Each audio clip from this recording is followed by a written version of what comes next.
heavily in Vedanta. So this is... Rutland County Councillor Abigail McCartney has had an interest in Russia since first studying the language at university in 2002.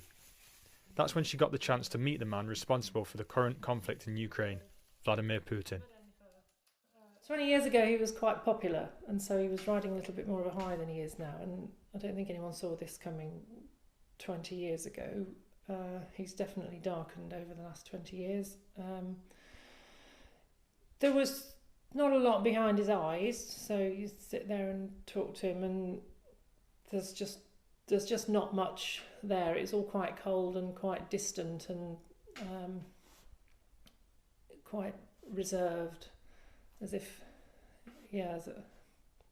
not quite hiding something, but as if he's quite deliberate in what he was saying, I suppose. Well, I'm not sure. It's a man reaching forward to space, as in the shape of a rocket. Abigail's even got an authentic collection of former Soviet propaganda, but she thinks President Putin has had his eyes on the Ukraine for a number of years.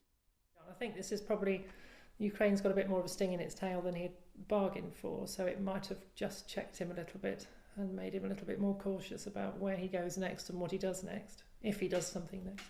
In 1,000 years of history, it's always been Russia's twin brother, effectively, so I think it was always going to be Putin's first target in terms of where he was going with territory and so on.